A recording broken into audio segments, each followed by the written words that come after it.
दर्शक बंधु पुणी थे नुआ भिडियो आपण स्वागत जनाऊँ। पुणी थे आज भिडियो आपण नुआ अपडेट टी नहीं आसी। तो अपडेट टी हूँ आपण मैंने थंबनेल देखिकी जानीपारे चाषी भाई मान तो चाषी भाई मानक सरकार 50% सब्सिडी देवे।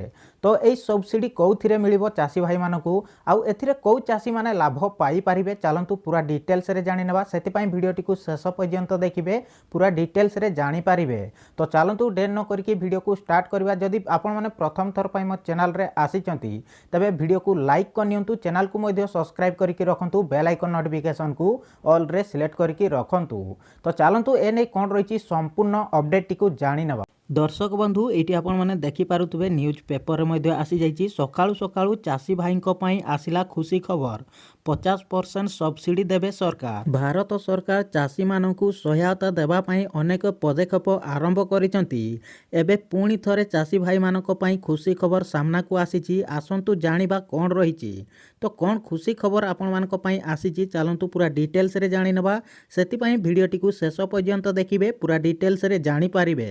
तापर देखिपे दर्शक बंधु गुड न्यूज फार्मर्स रही। भारत सरकार कृषक मानकु सहाय्य करिबा पई अनेक योजना करिसंती।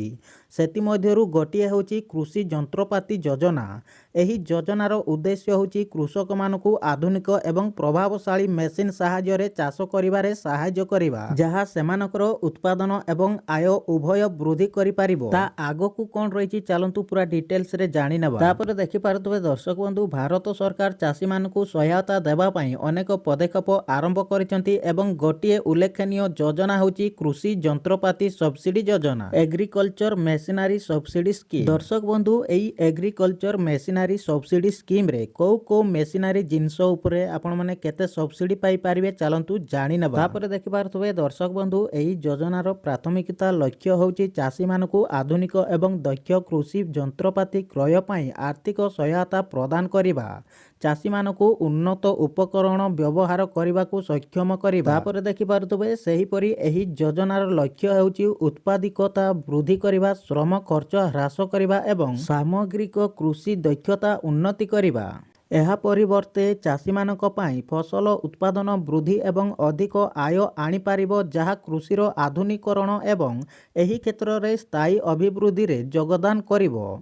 एही सब्सिडी ट्रैक्टर, अमलकारी एवं टेलर समेत विभिन्न जंत्रपाति को अंतर्भुक्त करे। तापर देखि पारथुए दर्शक बंधु एग्रीकल्चर मेसिनरी सब्सिडी स्कीम कोन चलंतु जानि नेबा। तापर देखंतु दर्शक बंधु कृषि जंत्रपाति सब्सिडी योजना अधीन रे चाषी माने ट्रैक्टर, थ्रेसर एवं अन्यान्य आधुनिक कृषि उपकरण किनिबा पई सरकारक ठारू आर्थिक सहायता पाआंती। एही सब्सिडी सहाय्य रे चाषी माने नुआ एवं उन्नत उपकरण किनि पारिबे, जहा चाषी को सहज एवं अधिक उत्पादनक्षम करिथाए। तापरे आगकु कोन रहिची चलंतु पूरा डिटेल्स रे जानि नेबा। तापरे देखि पारथुबे दर्शक बंधु योजनार लाभ कोन।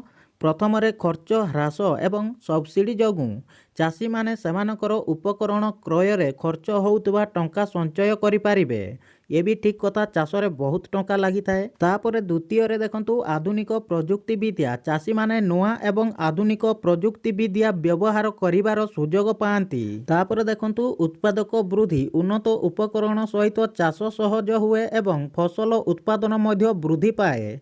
चतुर्थरे समय बंचाए, आधुनिक जंत्रपाति व्यवहार समय बंचाए एवं चाष कार्य शीघ्र समाप्त हुए। तापरे देखंतु दर्शक बंधु किपरि आवेदन करिवे जानंतु। चाषी माने एही योजना पाई निकटस्थ कृषि विभाग किंबा ऑनलाइन पोर्टाल रे आवेदन करि पारिबे। आवेदन पाई आवश्यक कागज पत्र जेपरिक जमी कागज पत्र, आधार कार्ड एवं बैंक अकाउंट विवरणी दाखल करने को पड़िबो। दर्शक बंधु जदि आपण माने आवेदन करिया पई चाहुचंती तेबे कृषि विभाग किंबा ऑनलाइन पोर्टाल को जाई मध्य आपण माने आवेदन करि पारिबे। एथिरे आपणकर जहाँ भी कागज पत्र रहुची जेमिति कि जमी कागज पत्र, आधार कार्ड एवं बैंक अकाउंट विवरणी दाखल करने को पड़िबो। तो आगो को कोन रहिची चलंतु डिटेल्स रे जानि नेबा। तापरे देखंतु दर्शक बंधु उपकरण तालिका, एही योजना अधीन रे चाषी माने विभिन्न प्रकार कृषि उपकरण उपरे सब्सिडी पाआंती, जेपरिक ट्रैक्टर, बड़ फार्म पाई आवश्यक उपकरण। द्वितीय रे थ्रेसर, फसल अमल एवं पेशिबा पाई उपयोगी। तृतीय रे प्रतिरोपण यंत्र, धान इत्यादि प्रतिरोपण पाई उपयोगी। सेहीपरि चतुर्थ रे समृद्धि यंत्र। ଚାଷ ଏବଂ ମାଟିର ସମୃଦ୍ଧି ପାଇଁ ଉପଯୋଗୀ। ତାପରେ ଦେଖନ୍ତୁ ଦର୍ଶକ ବନ୍ଧୁ ସରକାରଙ୍କ ଆଶା କ'ଣ ରହିଛି? ଏହି ଯୋଜନା ଦ୍ୱାରା ସରକାର ଆଶା କରୁଛନ୍ତି ଯେ ଚାଷୀମାନେ ସେମାନଙ୍କର ଚାଷ ସମୃଦ୍ଧିରେ ଉନ୍ନତି ଆଣିବେ ଏବଂ ସେମାନଙ୍କର ଆର୍ଥିକ ସ୍ଥିତିରେ ଉନ୍ନତି ଆସିବ। ଏହା ଗ୍ରାମାଞ୍ଚଳର ଅର୍ଥନୀତିକୁ ମଧ୍ୟ ସୁଦୃଢ଼ କରିବ ଏବଂ ଦେଶରେ ଖାଦ୍ୟ ସୁରକ୍ଷା ବୃଦ୍ଧି କରିବ। ଦର୍ଶକ ବନ୍ଧୁ ଆଶା କରୁଛି ଆପଣମାନେ ଅପଡେଟଟିକୁ ସମ୍ପୂର୍ଣ୍ଣ ଭାବରେ ବୁଝିପାରିଥିବେ। ଯଦି ଭିଡ଼ିଓ ଭଲ ଲାଗିଥାଏ ଭିଡ଼ିଓକୁ ଗୋଟେ ଲାଇକ୍ କରିନେବେ, ଚ୍ୟାନେଲକୁ ମଧ୍ୟ ସବସ୍କ୍ରାଇବ୍ କରିକି ରଖିବେ, ପାଖରେ ଥିବା ବେଲ୍ ଆଇକନ୍ ନୋଟିଫିକେସନକୁ ବି ଅଲ୍ରେ ସିଲେକ୍ଟ କରିକି ରଖିବେ। ଆଗକୁ ମୁଁ ଆପଣମାନଙ୍କ ପାଇଁ ଏମିତି ନୂଆ ଅପଡେଟ୍ ନେଇକି ଆସିବି, ତ ସର୍ବପ୍ରଥମେ ଆପଣମାନେ ଜାଣିପାରିବେ।